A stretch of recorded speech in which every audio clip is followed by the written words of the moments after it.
Good morning students. देखो last time जो हमने कवर किया था वो हमने न्यूट्रिशन जो है वो कवर कर लिया था कि ऑटोट्रॉपिक न्यूट्रिशन क्या होते हैं, हिटोट्रॉपिक न्यूट्रिशन क्या होते हैं। ठीक है, उसके बाद आप न्यूट्रिशन जो है ह्यूमन बींग्स के अंदर भी वो भी कवर हो गया था आपका कि न्यूट्रिशन कैसे होता है ह्यूमन बींग्स के अंदर, कैसे कैसे डाइजेशन होगा।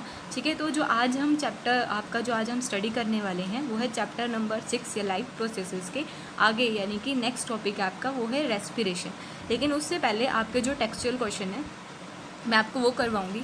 देखो क्वेश्चन नंबर फर्स्ट में क्या कहा गया है। क्वेश्चन नंबर फर्स्ट में कहा गया है what are the difference between autotrophic nutrition and heterotrophic nutrition. आपको क्या करना है, ऑटोट्रॉपिक न्यूट्रिशन और हिटरोट्रॉपिक न्यूट्रिशन के बीच में डिफरेंस बताना है। तो सबसे पहले आप ऑटोट्रॉपिक न्यूट्रिशन के अंदर बताओगे। देखो ऑटोट्रॉपिक न्यूट्रिशन क्या होते हैं, जो अपना खाना खुद बनाते हैं। दे prepare their own food with the help of, किस किस की हेल्प से बनाते हैं वो, सनलाइट की हेल्प से, कार्बन डाइऑक्साइड की हेल्प से, वाटर की हेल्प से, इन सब की हेल्प से क्या करते हैं वो अपना खाना बनाते हैं। ठीक है, तो कार्बन डाइऑक्साइड या वाटर ये सब क्या है, इनऑर्गेनिक सोर्स हैं। और इनऑर्गेनिक सोर्स से वो क्या कर रहे हैं, अपना ऑर्गेनिक फूड प्रिपेयर कर रहे हैं। ठीक है, तो they prepare their organic food with the help of inorganic sources. ठीक है, कौन कौन से होंगे inorganic sources, carbon dioxide, water, इन सब की हेल्प से, सनलाइट की हेल्प से। ठीक है, तो अपना ये खाना प्रिपेयर करते हैं। फिर ऐसी अगर आप डेफिनेशन आप उसके बाद नेक्स्ट पॉइंट भी पहले मैं आपको इसी का ही बता देती हूँ कि ऑटोट्रॉपिक न्यूट्रिशन का आप नेक्स्ट पॉइंट क्या लिखोगे।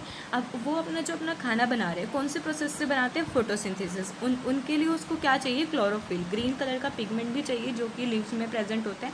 ठीक है, फोटोसिंथेसिस के लिए चाहिए क्लोरोफिल की प्रेजेंस में ही कर सकते हैं वो। ठीक है, तो सेकंड पॉइंट लिख सकते हो आप कि it requires presence of chlorophyll. ठीक है, इनको क्लोरोफिल चाहिए। फिर नेक्स्ट आप क्या बताओगे, इसके एग्जाम्पल्स कौन कौन से एग्जाम्पल हो सकते हैं ऑटोट्रॉपिक न्यूट्रिशन के।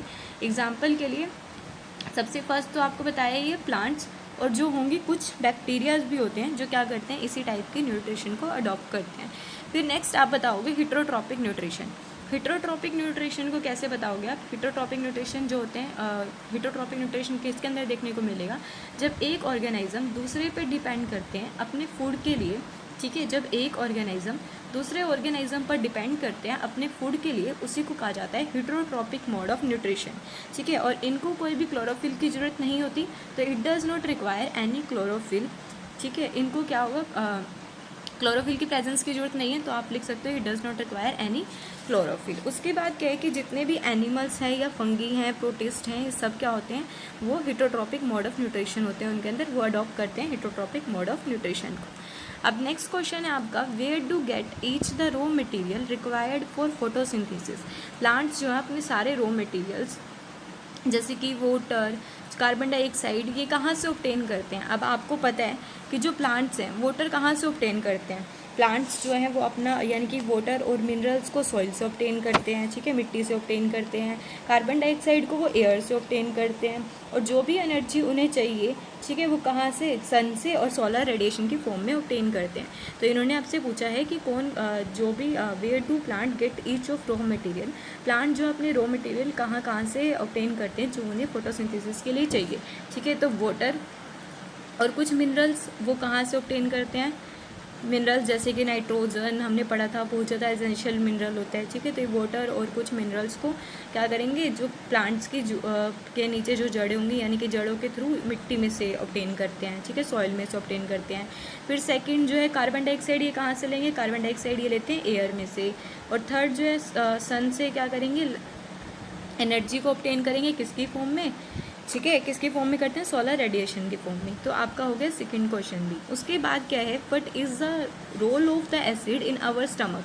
स्टमक की इनर लाइनिंग में से जो, देखो स्टमक की इनर लाइनिंग में से जो एसिड रिलीज़ हो रहा था उसका फंक्शन क्या है। ठीक है, आपको मैंने बताया था कि जो स्टमक है वो जे शेप होता है, जे शेप मस्कुलर ऑर्गन होता है। ठीक है, तो उसकी इनर लाइनिंग में से क्या निकलते हैं, कुछ एसिड और कुछ गैस्ट्रिक जूसेस रिलीज़ होते हैं। जो इसमें से कुछ एसिड निकल रहे हैं वो कौन सा है, HCl। ठीक है, तो इस HCl का फंक्शन क्या होता है, जो ये HCl एसिड निकल रहा है इसका pH कितना होता है, 2 होता है। ठीक है, तो अब आपको ये तो पता ही होगा कि लेस देन 7 pH क्या होते हैं, वो एसिडिक होते हैं, मोर देन 7 यानी बेसिक होते हैं। तो HCl जो है इसका 2 नहीं होता, 7 होता है, क्योंकि ये हाईली एसिडिक होगा। सॉरी 2 होते हैं। ठीक है, तो ये जो HCl है इसका pH कितना होगा, 2 होगा। तो जो ये HCl रिलीज़ होता है, इसका फंक्शन क्या होता है? ये क्या करता है, जो भी स्टमक के अंदर आप जैसे ही आपने फूड खाया तो उस फूड में जितने भी बैक्टीरिया प्रेजेंट होंगे उनको किल करने का काम करता है। फर्स्ट फंक्शन आप क्या बताओगे? सबसे पहले तो आप pH बताओगे कि इसका pH कितना होता है, 2.0 होता है, नियरली 2.0 होता है, ठीक है। और उसके बाद दूसरा आप बताओगे ये स्ट्रॉन्ग एसिड होता है, ठीक है। और ये क्या करते हैं, फूड को एसिडिक बनाने का काम करेगा। और जब भी आप फूड खा रहे हो तो जितने भी हार्मफुल बैक्टीरिया उसके अंदर प्रेजेंट होंगे उनको किल करने का काम भी कौन करता है? यही एसिड करता है, ठीक है। उसके बाद नेक्स्ट आप एक और पॉइंट बताओगे कि जो आपका हार्ड फूड है उसको सॉफ्ट करने का काम भी यही HCl एसिड करता है। नेक्स्ट है आपका question number 4, what is the function of digestive enzymes. अब जब आप जैसे आपका खाना डाइजेस्ट हो रहा होता है तो आपके अलग अलग पार्ट्स में से कोई डाइजेस्टिव जूसेस सीक्रेट होते हैं, तो उनका फंक्शन क्या होता है? आप कैसे बताओगे कि किसका कौन सा फंक्शन है और क्या वो फंक्शन परफॉर्म करते हैं? तो आपको पता है कि जो फूड आप खाते हो, ठीक है, जो भी फूड आप खाते हो उनके अंदर क्या होते हैं, कॉम्प्लेक्स न्यूट्रिएंट्स प्रेजेंट होते हैं। कुछ कॉम्प्लेक्स न्यूट्रिएंट्स जैसे कि कार्बोहाइड्रेट, फैट, ठीक है, ये सब जो है इसके अंदर प्रेजेंट होते हैं।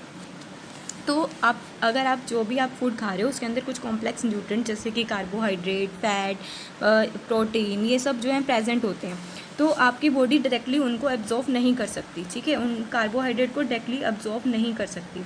तो ये क्या होते हैं, डाइजेस्टिव जूसेस, इनको क्या करते हैं, डाइजेस्ट करने का काम करेंगे, जिससे कि आपकी बॉडी में ईजिली जो है फूड वो एब्जॉर्व हो जाए। तो कौन कौन कहाँ से कौन से डाइजेस्टिव एंजाइम जो है वो फंक्शन परफॉर्म करते हैं? देखो, अगर आपकी बॉडी, आपने जो फूड खाया उसके अंदर क्या है, कार्बोहाइड्रेट प्रेजेंट है, ठीक है, तो आपके फूड में क्या है, कार्बोहाइड्रेट प्रेजेंट है। तो जब आपका फूड जो है माउथ से पास होगा तो उसमें क्या होंगे, कुछ सलाइवा होता है, ठीक है, सलाइवा सिक्रेट होता है जिसको थूक बोलते हैं। तो उसमें क्या होता है, कुछ एमिलाइज एंजाइम प्रेजेंट होता है ना, पेटाइलिन और एमाइलेज एंजाइम जो है वो सलाइवा से सिक्रीट होता है। वो आपके इस कार्बोहाइड्रेट को किस में कन्वर्ट कर देते हैं, मेल्टोज में, ठीक है, कन्वर्ट कर देते हैं मेल्टोज में। फिर उसके बाद ये मेल्टोज जो है उसको मेल्टोज जो है वो कन्वर्ट हो जाता है किसके अंदर होगा, ग्लूकोज में। और कौन करता है इसको, मेल्टेज जो है वो फंक्शन परफॉर्म करेगा जो कि स्मॉल इंटेस्टाइन से सिक्रेट होता है। इस मेल्टोज को ग्लूकोज के अंदर कन्वर्ट कर देगा, कौन करेगा, मेल्टेज, जो कि स्मॉल इंटेस्टाइन से सिक्रेट होता है, ठीक है। ऐसे आपका कार्बोहाइड्रेट डाइजेस्ट हो गया। फिर सेकेंड कॉम्पोनेंट जो निकलता है वो क्या होगा, आपका फैट, ठीक है, आपके फूड के अंदर जो होगा फैट प्रेजेंट होगा। अब उसको डाइजेस्ट कैसे करोगे, आपके माउथ में से आपने फूड को पास किया, ठीक है, फिर उसके बाद जो बाइल जूस सिक्रेट होता है लीवर में से, वो क्या करता है, फैट के बड़े बड़े ग्लोब्यूल्स को किस में कन्वर्ट कर देता है, छोटे छोटे फैट के ग्लोब्यूल्स में, ठीक है। तो बाइल जूस जो सिक्रेट होता है लीवर में से, वो क्या करता है, इस फैट को जो आपके फूड के अंदर प्रेजेंट है उसको कन्वर्ट कर देता है छोटे छोटे फैट के ग्लोब्यूल्स में। अब जो ये स्मॉल फैट है इसको कन्वर्ट करना फैटी एसिड के अंदर, वो किसका काम है, लाइपेज का। और ये लाइपेज कहाँ से सिक्रेट होता है, एक तो पैनक्रियाटिक जूस से सिक्रेट होगा और दूसरा कहाँ से होगा, ये स्मॉल इंटेस्टाइन से, ठीक है। तो फैट को डाइजेस्ट कौन करता है, जो बाइल जूस निकलता है लीवर में से, ठीक है। सबसे पहले लीवर में से जो बाइल जूस सिक्रेट हो रहा है उसको फैट को वो क्या करेगा, बड़े बड़े ग्लोब्यूल्स को छोटे छोटे ग्लोब्यूल्स में कन्वर्ट कर देता है। फिर जैसे ही फूड आपका आगे फर्दर पास होता है तो जो पैनक्रियाटिक जूस यानी कि पैनक्रियाटिक जूस जो निकलते हैं पैनक्रियाज से, और जो आपकी स्मॉल इंटेस्टाइन से जूस निकलते हैं जैसे कि लाइपेज, वो इस फैट के बड़े बड़े ग्लोब्यूल्स को फर्दर तोड़ देते हैं किसके अंदर, फैटी एसिड के अंदर, ठीक है। नेक्स्ट, अब फैट आपको पता लग गया कैसे अब्जॉर्ब हो रहा है, ठीक है, फैट पता लग गया, कार्बोहाइड्रेट पता लग गया। अब प्रोटीन कैसे अब्जॉर्ब होता है, इसका थोड़ा सा लंबा प्रोसेस है। आपके फूड के अंदर जो प्रोटीन प्रेजेंट होता है वो कैसे डाइजेस्ट होता है, जैसे ही आपका फूड यानी कि प्रोटीन जो है वो कैसे डाइजेस्ट होता है, आपको पता है कि आपके स्टमक की इनर लाइनिंग में से, ठीक है, कौन सा जूस निकलता है, कौन से जूसेस क्रिएट होते हैं, पेप्सिन। वो इस प्रोटीन को किस में कन्वर्ट कर देते हैं, पेप्टाइड के अंदर, ठीक है। तो वो किसके अंदर कन्वर्ट कर देते हैं, पेप्टाइड में, सॉरी पेप्टोन में, ठीक है। तो किस में कन्वर्ट, ये जो आपकी प्रोटीन है, प्रोटीन कैसे डाइजेस्ट होते हैं, आपको मैं सिंपल लैंग्वेज में बता देती हूँ कि प्रोटीन कैसे डाइजेस्ट होते हैं। तो जैसे ही आपका फूड स्टमक में से पास होगा और स्टमक की इनर लाइनिंग में से कौन सा जो जूस सीक्रेट होता है वो होता है पेप्सिन। सबसे पहले तो वो प्रोटीन जो है वो उसको कन्वर्ट कर देते हैं किसके अंदर, पेप्टोन्स के अंदर, ठीक है। जैसे ही आपका ये पेप्टोन के अंदर कन्वर्ट होगा, फिर पेप्टोन से ट्रिप्सिन, ठीक है, ट्रिप्सिन जो है वो सिक्रेट होगा आपका कहाँ से होगा, पैनक्रियाटिक जूस से रिलीज होता है, वो इसको कन्वर्ट कर देगा किसके अंदर, पेप्टाइड के अंदर, ठीक है। उसके बाद पेप्टाइड जो है वो फर्दर कन्वर्ट हो जाता है, फिर आप जो ये पेप्टाइड है उसको फर्दर जो है अमाइनो एसिड के अंदर कन्वर्ट करेगा, और कौन करता है ये काम? पेप्टाइडेज, ठीक है, पेप्टाइडेज। एक बार दोबारा बताती हूँ अगर आपको कन्फ्यूज़न हुई है तो। सिंपल सी लैंग्वेज में देखो, फैट, सबसे पहले फैट को कौन करते हैं? आपको पता है कि जब भी आपके फूड के अंदर जो फैट प्रेजेंट होता है तो उसको जो है डाइजेस्ट करने का काम कौन करता है? एक तो बाइल जूस, ठीक है, जो भी बाइल जूस आपकी लीवर में से सिक्रीट हो रहे हैं वो क्या करेगा? इस फैट के बड़े बड़े ग्लोब्यूल्स को छोटे छोटे ग्लोब्यूल्स में तोड़ देगा, ठीक है। फिर इस ये छोटे छोटे ग्लोब्यूल्स को फैटी एसिड के अंदर कन्वर्ट कर देगा, कौन? लाइपेज। हो गया आपका फैट डाइजेस्ट। फिर नेक्स्ट है आपका कि कार्बोहाइड्रेट कैसे डाइजेस्ट होता है। देखो कार्बोहाइड्रेट कैसे डाइजेस्ट होगा? जैसे ही आपका फूड जो है पास हो रहा है आपके माउथ में से, वहाँ से सलाइवा निकलेगा। सलाइवा में क्या होता है? अमाइलेज। वो इस कार्बोहाइड्रेट को कन्वर्ट कर देगा किसके अंदर? मेल्टोज के अंदर। फिर इस मेल्टोज को मेल्टेज कन्वर्ट कर देते हैं ग्लूकोज के अंदर। मेल्टेज, ठीक है, जो कहाँ से निकलते हैं? स्मॉल इंटेस्टाइन से, और कन्वर्ट कर देते हैं ग्लूकोज के अंदर। हो गया ये भी आपका। बस लास्ट है प्रोटीन।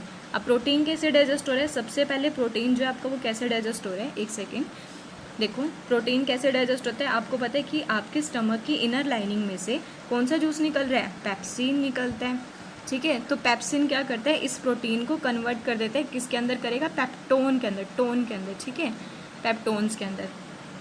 फिर उसके बाद फिर ये पेप्टोन से कन्वर्ट होता है किसके अंदर? पेप्टाइड में, और ये काम कौन करेगा? ट्रिप्सिन, ठीक है, सारे इन वाली कैटेगरी। तो यहाँ पर ही कौन कन्वर्ट करेगा इसको? पेप्टाइड के अंदर। पेप्टोन से पेप्टाइड में कौन कन्वर्ट करेगा? ट्रिप्सिन, ठीक है। उसके बाद ट्रिप्सिन जो है वो कन्वर्ट कर देता है पेप्टाइड में। फिर उसके बाद पेप्टाइड से ये अमाइनो एसिड के अंदर कन्वर्ट होता है, और वो कौन करता है? पेप्टाइडेज, ठीक है। सिर्फ इतना है, आपको थोड़ा सा करोगे तो आपको लर्न हो जाएगा। फिर उसके बाद है नेक्स्ट आपका, how is the small intestine design to absorb digested food. जो स्मॉल इंटेस्टाइन होते हैं, ठीक है, हाउ इज़ द, वो कैसे जो है आपके फूड को डाइजेस्ट करती हैं, कैसे जो डाइजेस्टेड फूड होता है वो एब्जॉर्ब होता है स्मॉल इंटेस्टाइन के अंदर जाकर। तो आपको पता है जो स्मॉल इंटेस्टाइन है वो कैसे होती है? कॉइल्ड स्ट्रक्चर होती है, ठीक है। बाहर क्या होगा? लार्ज इंटेस्टाइन ऐसे, ठीक है, और बीच में क्या होगा आपका? यहाँ पर स्मॉल इंटेस्टाइन। इसके अंदर क्या होता है? कुछ फिंगर लाइक प्रोजेक्शन निकले होते हैं जिसको विली बोलते हैं, ठीक है। तो जो भी फूड ऊपर से अभी तक डाइजेस्ट होता आ रहा था तो ये इसके लिए क्या करते हैं? सरफेस एरिया को इंक्रीज़ करने का काम करते हैं, ठीक है। जैसे कि ये क्या है? स्मॉल इंटेस्टाइन है जो कि हाईली कोइल्ड स्ट्रक्चर होती है।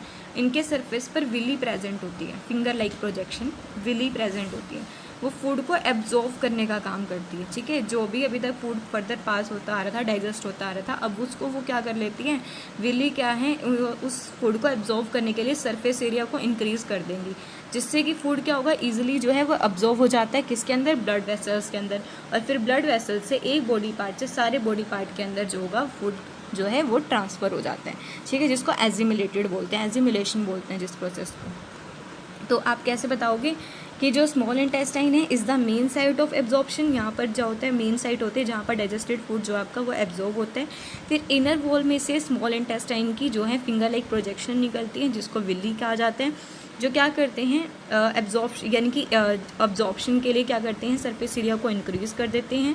और उसके बाद जो इस इंटेस्टाइन के अंदर कुछ वॉल प्रेजेंट होती हैं जिसमें क्या होंगी? ब्लड वेसल्स प्रेजेंट होंगी। वो क्या करेंगे? उन ब्लड वेसल्स में सारा का सारा आपका फूड जो एब्जॉर्ब हो जाएगा, और वो सारे बॉडी पार्ट्स के अंदर उन न्यूट्रिएंट्स को ट्रांसफ़र करने का काम करते हैं, ठीक है। अब नेक्स्ट है आपका रेस्पिरेशन। रेस्पिरेशन, देखो रेस्पिरेशन टॉपिक है अब आपका, नेक्स्ट टॉपिक है रेस्पिरेशन। तो रेस्पिरेशन में इन्होंने क्या कहा है? एक एक्टिविटी के थ्रू आपको कुछ समझाना चाहे तो सबसे पहले उन्होंने कहा है कि आपको 2 टेस्ट ट्यूब्स लेनी है। टेक 2 टेस्ट ट्यूब्स, ठीक है। एक टेस्ट ट्यूब में आपने क्या करना है? एयर को ब्लो करना है विद द हेल्प ऑफ पिचकारी, और एक में आपने क्या करना है? एयर को ब्लो करना है अपनी माउथ के हेल्प से, ठीक है। जब आपने क्या करा? एयर को ब्लो करा पिचकारी की हेल्प से, तो आपने क्या देखा? क्या ऑब्जर्व होगा? और अगर आप माउथ की हेल्प से एयर को ब्लो करते हो तो क्या होगा? लेकिन एक पॉइंट आपको पता होना चाहिए, लाइम वाटर आप हमने पढ़ा था जो फर्स्ट चैप्टर में, स्लेक लाइम जिसका फॉर्मूला होता है CaH2, ठीक है। जब इसमें से कार्बन डाइऑक्साइड को पास करवाया जाता है तो ये कैसा हो जाता है? यहाँ पर मिल्की अपीयरेंस हो जाती है इसकी, ठीक है। तो जब हमने क्या किया? जब पिचकारी से एयर को ब्लो करा तो कितनी इसके अंदर मिल्की अपीयरेंस आपको देखने को मिलेगी, ठीक है। और यहाँ पर कितनी अपीयरेंस होगी, तो इससे आपको पता लगेगा कि कितनी कार्बन डाइऑक्साइड जो है वो प्रोड्यूस होती है। देखो, पिचकारी से जब आपने एयर को ब्लो करा तो लाइम वाटर के अंदर जो मिल्की अपीयरेंस थी वो कम देखने को मिली, क्योंकि जो पिचकारी से आपने एयर ब्लो करी थी उसमें जो कार्बन डाइऑक्साइड रिलीज़ होता है वो क्या हो रहा था, कम रिलीज़ हो रहा था। ठीक है।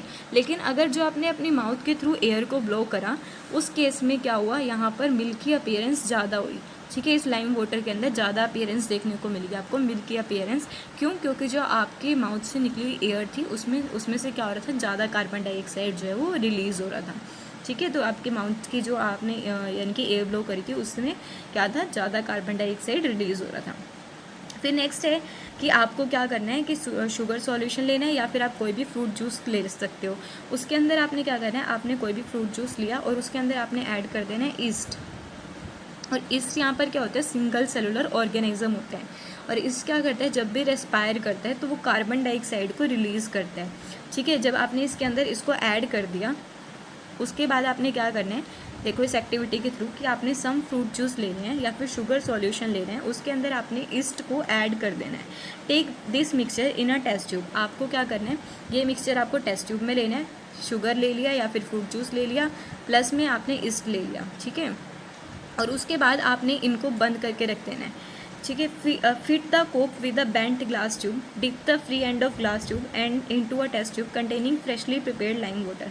आपको क्या चेंजेस देखने को मिलेंगे थोड़े टाइम बाद, अगर आप ऑब्जर्व करते हो तो क्या देखने को मिलेगा, यहाँ पर आपको कार्बन डाइऑक्साइड रिलीज होती हुई मिलेगी।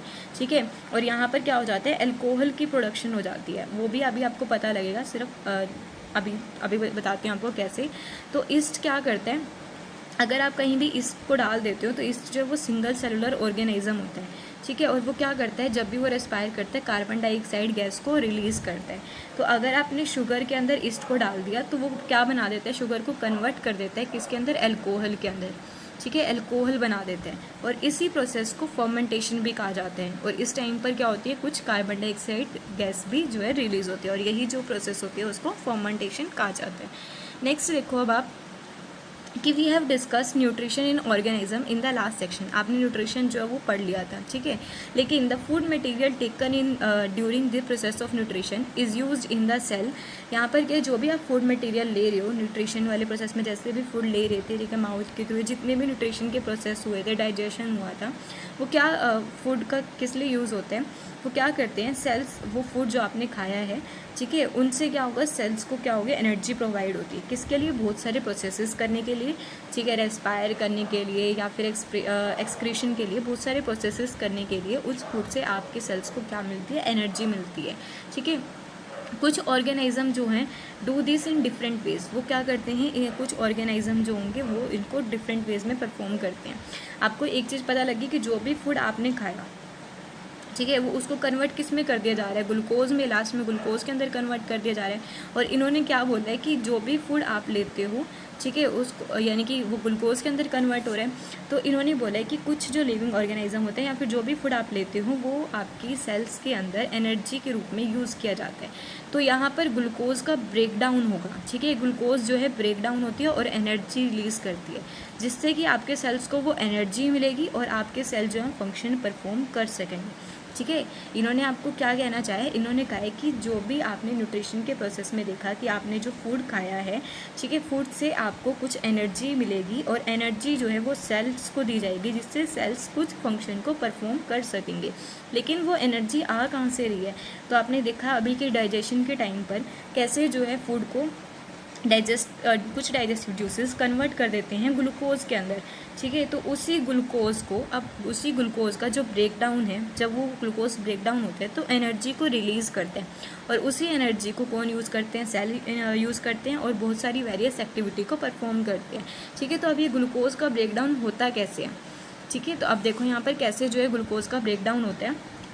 कुछ जो ऑर्गेनिज्म होते हैं वो इसको करते हैं सिंपल वे में, ठीक है, अलग अलग वे के अंदर होते हैं। Some use oxygen to break down, कुछ जो हैं ग्लूकोज को ब्रेक डाउन करने के लिए ऑक्सीजन का यूज़ करते हैं और उसको क्या करते हैं, कन्वर्ट कर देते हैं, यानी कि some use oxygen to break down glucose completely into carbon dioxide and water, ठीक है, और कन्वर्ट कर देते हैं उसको कार्बन डाइऑक्साइड एंड वाटर के अंदर। और कुछ जो है अदर पाथवे का यूज़ करते हैं जिनको ऑक्सीजन की ज़रूरत नहीं होती, बिना ऑक्सीजन के भी वो ग्लूकोज का ब्रेक डाउन कर देते हैं। अब आपको मैं इस चार्ट के थ्रू समझाऊंगी तो आपको समझ आ जाएगा, ठीक है। तो देखो कैसे होता है। अगर आपके मन में योग की मैम ने आज नोट्स में से नहीं करवाया तो क्योंकि ये टॉपिक आपका बुक में बहुत अच्छे से एक्सप्लेन किया हुआ था, ठीक है, और यही जो आपके टेक्स्ट बुक क्वेश्चन के अंदर था, तो फिर इसलिए मैंने नोट्स में नहीं करवाया क्योंकि डबल हो जाता, ठीक। तो सबसे फर्स्ट जो ग्लूकोज का ब्रेकडाउन है उसके लिए ये जो ग्लूकोज है वो क्या होता है, 6 कार्बन मॉलिक्यूल, आपने इसका फॉर्मूला पढ़ा होगा ना, C6H12O6, ठीक है। तो ग्लूकोज क्या होता है, 6 कार्बन मॉलिक्यूल होता है और ग्लूकोज का सबसे पहले ब्रेकडाउन होता है जो वो कहाँ पर होगा, साइटोप्लाज्म के अंदर। साइटोप्लाज्म के जैसे आपको पता होना चाहिए साइटोप्लाज्म होता क्या है, सेल के अंदर बीच में क्या होता है, न्यूक्लियस प्रेजेंट होता है और न्यूक्लियस और बीच में जो सेल वॉल के बीच में जो फ्लूइड प्रेजेंट होता है उसको बोला जाता है साइटोप्लाज्म, ठीक है। और ग्लूकोज का ब्रेकडाउन जो होता है वो इसी साइटोप्लाज्म के अंदर ही होगा। तो इस साइटोप्लाज्म के अंदर ग्लूकोज के जो 6 कार्बन मॉलिक्यूल हैं वो टूट कर कितने हो जाएंगे, C3 यानी कि कार्बन के 3 मॉलिक्यूल, जिसको क्या कहा जाता है, पायरुवेट। और इस टाइम पर भी क्या होगी, कुछ एनर्जी जो है वो रिलीज होगी, ठीक है। सबसे पहले तो ग्लूकोज का जो ब्रेकडाउन है 6 कार्बन मॉलिक्यूल से 3 कार्बन मॉलिक्यूल के अंदर जो है ब्रेकडाउन हो जाएगा, जिसको क्या कहा जाता है, पायरुवेट कहा जाता है, ठीक है। और इस टाइम पर कुछ एनर्जी जो है रिलीज होगी और ये कहाँ पर होगा, साइटोप्लाज्म में। फिर उसके बाद है आपका नेक्स्ट स्टेप क्या होता है, ये पायरुवेट जो 3 कार्बन मॉलिक्यूल है, ठीक है, इसका जो है ब्रेकडाउन होगा फर्दर। अगर एब्सेंस ऑफ ऑक्सीजन में ईस्ट के अंदर जो सिंगल सेलुलर ऑर्गेनिज्म होते हैं उनके अंदर क्या कैसे देखने को मिलेगा आपको कि ईस्ट के अंदर एब्सेंस ऑफ ऑक्सीजन में ये जो ग्लूकोज का ब्रेकडाउन है पहले पायरुवेट में कन्वर्ट होगा और फिर पायरुवेट जो है वो फर्दर किस में कन्वर्ट हो जाता है, इथेनॉल के अंदर। अब आपको पता है, मैंने बताया था कि इसका काम क्या होता है, वो ग्लूकोज को या शुगर को किस में कन्वर्ट कर देते हैं, अल्कोहल के अंदर, ठीक है। और जब वो रेस्पायर करते हैं तो क्या होगा, कार्बन डाइऑक्साइड गैस रिलीज होती है। तो जब भी वो रेस्पायर करेंगे वहाँ पर कार्बन डाइऑक्साइड रिलीज हो गई, ठीक है। और इस ग्लूकोज को उन्होंने किस में कन्वर्ट कर दिया, इथेनॉल में, जो अल्कोहल ही होता है। और फिर क्या होगी, यहाँ पर भी एनर्जी जो है वो रिलीज हो गई, ठीक है। एब्सेंस ऑफ ऑक्सीजन में हो रहा है तो किस केस में होगा, आपको पता लग गया, इसके अंदर होगा। उसके बाद है नेक्स्ट, इसके अंदर होगा, एब्सेंस ऑफ ऑक्सीजन में होता है और ये ग्लूकोज को किस में कन्वर्ट कर देते हैं, इथेनॉल के अंदर। और इस प्रोसेस को क्या कहा जाता है, फर्मेंटेशन भी कहा जाता है, ठीक है। उसके बाद जो ऑक्सीजन की प्रेजेंस में होता है वो कहाँ पर देखने को मिलेगा आपको, माइटोकॉन्ड्रिया में। माइटोकॉन्ड्रिया क्या है कि power house of the cell भी कहा जाता है। और यहाँ पर जो एनर्जी रिलीज होती है, इस वाले केस में जो एनर्जी रिलीज हुई थी वो कम एनर्जी रिलीज होती है, लेकिन इस केस में अगर आप आपको देखोगे तो जो माइटोकॉन्ड्रिया के अंदर ग्लूकोज का ब्रेकडाउन होता है उस केस में जो एनर्जी रिलीज होती है वो ज़्यादा होती है, क्योंकि यहाँ पर जो ब्रेकडाउन है वो किसकी प्रेजेंस में हो रहा है, ऑक्सीजन की प्रेजेंस में हो रहा है, ठीक है। तो यहाँ पर क्या होता है कि जब ग्लूकोज का ब्रेकडाउन होता है तो यहाँ पर 3 कार्बन जो पायरुवेट मॉलिक्यूल हैं वो टूट जाते हैं और किस में कन्वर्ट हो जाते हैं, यहाँ पर वाटर के अंदर और कार्बन डाइऑक्साइड के अंदर। जब आप एक्सेल करते हो तो कार्बन डाइऑक्साइड निकलती है और इनहेल करते हो तो आपके अंदर ऑक्सीजन जाती है, ठीक है। तो फिर जब ये कन्वर्ट हो जाता है तो क्या होगा, कुछ वाटर रिलीज़ करेगा और कुछ कार्बन डाइऑक्साइड को रिलीज़ करेगा जो कि बाहर निकल जाती है उसके बाद। और यहाँ पर क्या होगी, कुछ एनर्जी जो है रिलीज़ हो जाएगी, जिसको फर्दर आपके सेल्स यूज़ करेंगे बहुत सारी एक्टिविटीज़ परफॉर्म करने के लिए, बहुत सारे प्रोसेसेस करने के लिए, ठीक है। और जो है ग्लूकोज का ब्रेकडाउन जो है अनदर पाथवे से भी होता है कि ये जो पायरुवेट है 3 कार्बन मॉलिक्यूल वो लैक्टिक एसिड में कन्वर्ट हो जाते हैं। और वो केस कब देखने को मिलेगा, जब भी आप एक्सरसाइज करते हो तो आपके जो मसल्स हैं उनको ऑक्सीजन जो है प्रॉपर नहीं मिल पाती, ठीक है, कमी होती है ऑक्सीजन की। तो वो कब देखने को मिलेगा, आपके मसल सेल के अंदर। उस टाइम जो ग्लूकोज का ब्रेकडाउन है, ठीक है, पायरुवेट जो 3 कार्बन मॉलिक्यूल है वो कन्वर्ट हो जाते हैं किसके अंदर, लैक्टिक एसिड के अंदर। और यहाँ पर क्या होती है, यहाँ पर भी एनर्जी जो होगी वो रिलीज होगी। जो लैक्टिक एसिड है वो कितने कार्बन मॉलिक्यूल है, 3 कार्बन मॉलिक्यूल है, ठीक है। समझ आ गया कि एब्सेंस ऑफ ऑक्सीजन में होगा वो इसके अंदर होता है, प्रेजेंस ऑफ ऑक्सीजन में होगा तो वो माइटोकॉन्ड्रिया के अंदर होता है। अगर ऑक्सीजन की कमी होगी तो वो कहाँ पर देखने को मिलेगा, आपके मसल सेल्स के अंदर। ठीक है। अगर इसमें होगा तो वो किस में कन्वर्ट कर देता है, इथेनॉल में, जिसको फर्मेंटेशन भी कहा जाता है, और एनर्जी रिलीज़ होगी। यहाँ पर जो एनर्जी रिलीज़ होगी वो कम होगी। फिर उसके बाद अगर प्रेजेंस ऑफ ऑक्सीजन में हो तो वो माइटोकॉन्ड्रिया के अंदर परफॉर्म होता है, और उसमें भी क्या होगी, कुछ वाटर और कार्बन डाइऑक्साइड रिलीज़ होगी, और जो एनर्जी रिलीज़ होगी वो ज़्यादा होगी एज़ कम्पेरिजन टू द इस वाले प्रोसेस से। ठीक है। और उसके बाद इस प्रोसेस को क्या कहा जाता है, फर्मेंटेशन कहा जाता है। और लैक ऑफ ऑक्सीजन में होगी तो वो हमारे मसल सेल के अंदर होगी, जो क्या कर देगा, पायरुवेट को कन्वर्ट कर देता है किसके अंदर, लैक्टिक एसिड के अंदर। एक और पॉइंट, जब लैक्टिक एसिड अगर आपकी बॉडी के अंदर ज़्यादा रिलीज हो जाता है तो लैक्टिक एसिड जो है ज़्यादा होने पर क्या कर सकता है, यानी कि आपकी बॉडी में क्रैम्प्स कर सकता है। ठीक है। तो ऐसे जो है ये ब्रेक डाउन होता है ग्लूकोज का। अगर आप करोगे तो आपको एक एक पॉइंट जो है समझ आ जाएंगे कि फर्स्ट स्टेप कौन सा होता है इसका। The first step is the break down of glucose. 6 carbon के मॉलिक्यूल जो कि 3 कार्बन मॉलिक्यूल में कन्वर्ट हो रहे हैं, 3 कार्बन मॉलिक्यूल यानी कि पायरुवेट के अंदर कन्वर्ट हो रहे हैं, और ये कहाँ पर देखने को मिलता है, साइटोप्लाज्म के अंदर। ठीक है। और फर्दर जो ये पायरुवेट है कन्वर्ट हो जाता है इथेनॉल के अंदर और कार्बन डाइऑक्साइड के अंदर। उस प्रोसेस को क्या कहा जाता है और ये कहाँ पर होता है, इसके अंदर आपको देखने को मिलेगा, और इस प्रोसेस को फर्मेंटेशन कहा जाता है। ठीक है। और क्योंकि ये अब्सेंस ऑफ ऑक्सीजन में होता है इसलिए इसको एनाएरोबिक रेस्पिरेशन कहा जाता है। नेक्स्ट है आपका कि यही जो पायरुवेट का ब्रेक डाउन हो रहा है, ठीक है, ऑक्सीजन का यूज़ करके, और यहाँ पर क्या ऑक्सीजन के प्रेजेंस में हो रहा है, कहाँ पर होता है, माइटोकॉन्ड्रिया के अंदर। ठीक है। और ये जो प्रोसेस होता है इसके अंदर क्या होगा कि जो 3 कार्बन पायरुवेट मॉलिक्यूल है वो किस में कन्वर्ट हो जाता है, 3 मॉलिक्यूल्स ऑफ कार्बन डाइऑक्साइड के अंदर, और कुछ एनर्जी जो है वो रिलीज़ करेंगे, और अदर प्रोडक्ट जो यहाँ पर रिलीज़ होता है वो कौन सा होता है, वाटर। ठीक है। और क्योंकि ये प्रोसेस जो है वो प्रेजेंस ऑफ ऑक्सीजन में हो रहा है तो इसको क्या कहा जाता है, एरोबिक रेस्पिरेशन। ये क्या है, एब्सेंस ऑफ ऑक्सीजन में हो रहा है तो इसको बोला जाता है एनाएरोबिक रेस्पिरेशन। और ये क्या है, एब्सेंस ऑफ ऑक्सीजन में हो रहा है तो इसको बोला जाता है, यहाँ पर क्या बोला जाता है इसको, जो एब्सेंस ऑफ ऑक्सीजन में होगा। ठीक है। तो यहाँ पर क्या है कि अगर ये प्रोसेस किसकी प्रेजेंस, एयर के प्रेजेंस में होगा तो उसको क्या कहेंगे हम, एरोबिक। ये क्या है आपका एरोबिक रेस्पिरेशन। जो एब्सेंस में होगा उसको क्या कहेंगे हम, एनाएरोबिक रेस्पिरेशन। ठीक है। उसके बाद नेक्स्ट है आपका कि since this process takes place in the presence of is called aerobic respiration. उसके बाद जो एनर्जी रिलीज होती है, जो एनर्जी रिलीज होगी वो the release of energy in this aerobic process is a load greater then in anaerobic process. जो anaerobic process में एनर्जी रिलीज होती है वो कम होती है, और जो एरोबिक प्रोसेस में एनर्जी रिलीज होती है वो ज़्यादा होती है, क्योंकि यहाँ पर ऑक्सीजन की प्रेजेंस में होता है। ठीक है। और यहाँ पर क्या, ग्लूकोज का ब्रेकडाउन कब होता है, मसल सेल के अंदर भी होता है जब क्या होती है, ऑक्सीजन की कमी होती है। ठीक है। जहाँ पर अनदर पाथवे होता है ब्रेकडाउन का, पायरुवेट का। और पायरुवेट कन्वर्ट किसके अंदर हो जाता है, लैक्टिक एसिड के अंदर कन्वर्ट हो जाता है, जो कि 3 कार्बन मॉलिक्यूल है। और अगर ज़्यादा अमाउंट में लैक्टिक एसिड रिलीज हो जाता है हमारे मसल के अंदर तो उससे क्या हो जाते हैं, क्रैम्प्स हो जाते हैं आपकी बॉडी के अंदर। तो जितनी भी एनर्जी रिलीज हो रही है इस प्रोसेस के अंदर, ठीक है, ये जितनी भी आपको एनर्जी दिख रही है रिलीज़ हुई है, जितनी भी एनर्जी रिलीज़ हो रही है इस रेस्पिरेशन के, सेलुलर रेस्पिरेशन के टाइम पर, ठीक है, ग्लूकोज के ब्रेकडाउन के टाइम पर, तो ये सारी की सारी एनर्जी जो है वो किस लिए यूज़ की जाती है, एक मॉलिक्यूल को बनाने में। कौन सा मॉलिक्यूल, एटीपी मॉलिक्यूल।